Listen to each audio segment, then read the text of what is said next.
ایک رات میں نشے میں دھت ہو کر چھوڑ جانے والے کی بے وفائی پہ رو رہا تھا۔ تب مجھے ایک لڑکی کا میسیج آیا، لکھا تھا کہ میں آپ سے بات کرنا چاہتی ہوں۔ میں نے میسیج اگنور کر دیا کیونکہ مجھے روٹین میں ایسے میسیجز آتے رہتے تھے۔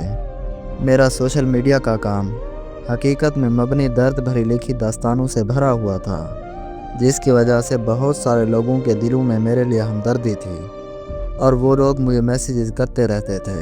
پر مجھے ہمدردی سے نفرت ہونے کی وجہ سے میں نے کبھی کسی کو رپلائی نہیں کیا تھا۔ اس لڑکی کے میسیجز بار بار آنے لگے تو میں نے موبائل فون بند کر دیا اور سو گیا۔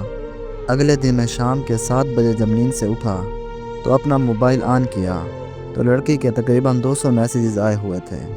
مجھے بہت غصہ آیا۔ میں نے اسے کال ملا دی۔ اس کے کال اٹینڈ کرتے ہی میں نے اس کی خوب انسلٹ کی اور کال بند کر کے اسے بلاک کر دیا۔ تھوڑی دیر میں ہی مجھے ایک اور رانگ نمبر سے کال آ گئی۔ میں نے کال اٹینڈ کی تو ایک لڑکی نے مجھے بھائی بولتے ہوئے کہا کہ میں نور کی بہن بات کر رہی ہوں۔ میں نے اس سے پوچھا کہ کون نور؟ وہ کہنے لگی کہ وہی نور جس نے سوشل میڈیا پہ آپ کی سٹوری پڑھ کر پچھلے 7 دنوں سے کچھ نہیں کھایا، وہی نور جو پچھلے 7 دنوں سے لگاتار روئی جا رہی ہے، وہی نور جو پچھلے 7 دنوں سے سوئی نہیں ہے، وہی نور جس کے کچھ دیر پہلے آپ نے انسلٹ کی ہے۔ میں نے اتنا سنتے ہی کال بند کر دی اور وہ نمبر بھی بلاک کر دیا۔ رات کو جب میں پھر سے نشے میں دھت ہوا تو مجھے عجیب خیال آنے لگے اور عجیب سی بے چینی ہونے لگی کہ آخر یہ نور لڑکی ہے کون اور ایسا کیوں کر رہی ہے۔ مجھے تجسس اتنا بڑھ گیا کہ میں نے اسے ان بلاک کیا اور کال کر دی۔ کال اس کی بہن نے اٹینڈ کی۔ میرا ہیلو کرتے ہی مجھے کہنے لگی کہ اگر نور کو کچھ ہوا تو میں تمہیں چھوڑوں گی نہیں۔ میں نے بھی اسے غصے میں بات کرتے ہوئے پوچھا کہ کیا آخر میں نے ایسا کیا کیا ہے جو تم مجھ سے ایسے بات کر رہی ہو؟ تو وہ روتے ہوئے کہنے لگی کہ نور کو پتہ نہیں کیا ہو گیا ہے، اسے بالکل ہوش نہیں آ رہا، ہم سب اسے ہسپتال لے کر آئے ہوئے ہیں۔ میں نے جب ہسپتال کے ایڈریس پوچھا تو ہسپتال میرے گھر سے 6 گھنٹے کی دوری پر تھا۔ میں نے ایک دوست کو کال کی کہ ہمیں اسلام آباد جانا ہے۔ میرا دوست آ گیا اور ہم رات کے 2 بجے اسلام آباد کے لیے نکل پڑے۔ ہم صبح کے 8 بجے اسلام آباد ہسپتال پہنچ گئے۔ وہاں پہنچتے ہی میری ملاقات نور کی بہن سے ہوئی۔ اس نے بتایا کہ نور کو 104 پر بخار ہے اور اسے ابھی تک ہوش نہیں آ رہا۔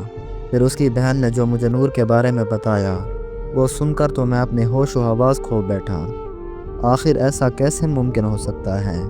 نور کی بہن نے مجھے بتایا کہ ہمارے والدین ایک روڈ ایکسیڈنٹ میں مارے گئے تھے۔ نور کو ان کی موت کا صدمہ بالکل گہرا لگا۔ ایک دن میں نور کو کھانا دینے کے لیے اس کے کمرے میں گئی اور اچانک سے نور مجھ پر چیخنے لگی۔ وہ کہنے لگی کہ یہاں سے چلی جاؤ اور مجھے مارنا شروع کر دیا۔ میں اور میرے ماموں نور کو ہسپتال لے گئے۔ وہاں جا کر پتہ چلا کہ نور ایک دماغی مرض میں مبتلا ہے۔ ایک ایسا مرض ہے جس سے انسانی سوچ اور احساسات متاثر ہوتے ہیں۔ پر ہمیں لگا کہ بس یہ ماں باپ کی موت کا صدمہ ہے اور کچھ ہی دنوں میں وہ ٹھیک ہو جائے گی، اور ہم نور کو گھر واپس لے آئے۔ لیکن نور کی حالت دن بدن بگڑنے لگی۔ اس کی حالت اتنی خراب ہو گئی کہ نور خودکشی کرنے کی کوششیں کرنے لگی۔ ہم نور کو فوراً ماہر نفسیات کے پاس لے گئے۔ انہوں نے بتایا کہ دیگر امراض کی طرح اس مرض کا علاج بھی ادویات اور تھیراپی سے کیا جا سکتا ہے، پر بنا علاج کیے نور کی یہ حالت دن بدن خراب ہوتی جائے گی۔ اگر مزید دیر ہو گئی تو نور کو پاگل خانے میں بھیجنا پڑ سکتا ہے۔ تو ہم نے فوراً نور کا ٹریٹمنٹ شروع کروا دیا تھا۔ 2 سال کے مشکل ترین وقت کے بعد نور بالکل ٹھیک ہو کر خوشحال زندگی گزارنے لگی۔ نور نے بہت سارے ناول بھی لکھے اور شعر و شاعری کا شوق بھی رکھتی تھی، پر جب سے نور نے آگ کی کہانی پڑھی ہے پھر تب سے اس کو اس دماغی مرض کا دوبارہ اٹیک آنے لگا ہے۔ نور کی بہن کی بات مکمل ہوتے ہی مجھے خبر ملی کہ نور کو ہوش آ گیا ہے اور اس کی بہن نور کی طرف بھاگ گئی۔ میں بھی اس کے پاس جانا چاہتا تھا پر میرے دوست نے مجھے روک لیا۔ وہ مجھے کہنے لگا کہ نور تو بالکل پاگل لڑکی ہے، ہمیں اس سے کیا لینا دینا، چلو ہم گھر چلتے ہیں۔ میں نے اپنے دوست سے بولا کہ ارے یار میں کون سا نارمل ہوں، میں بھی تو اتنا پاگل ہو چکا ہوں کہ کسی کا غم بھلانے کے لیے نشے کا سہارا لے رہا ہوں۔ بس اتنا کہہ کر میں نور سے ملنے چلا گیا۔ نور مجھے دیکھتے ہی اٹھ کر بیٹھ گئی اس کی خوشی کی کوئی انتہا نہیں تھی۔ زندگی میں پہلی بار میں نے خود کی وجہ سے کسی کے چہرے پہ خوشی دیکھی تھی، اور اس کے چہرے پر خوشی دیکھ کر جو مجھے سکون محسوس ہو رہا تھا، وہ سکون میں نے پہلے کبھی محسوس نہیں کیا تھا۔ میں نور کے قریب جا کر بیٹھ گیا اور اس سے اس کا حال چال پوچھنے لگا، تو وہ مجھے کہنے لگی کہ آپ کے آنے سے سب کچھ ٹھیک ہو گیا ہے۔ پھر ہم نے بہت سی باتیں کی، اور کچھ دیر بعد میں نے نور سے کہا کہ اب میرے جانے کا وقت ہو گیا ہے۔ نور نے جب یہ سنا تو پتہ نہیں اس کی ہنسی اچانک سے کہاں چلی گئی۔ اس کے ہاتھ پاؤں کانپنے لگے اور آنکھیں بند ہو گئیں۔ میں نے نور کی حالت دیکھتے ہوئے اپنے دوست کو کال کی اور اسے کہا کہ تم چلے جاؤ، میں بعد میں آ جاؤں گا۔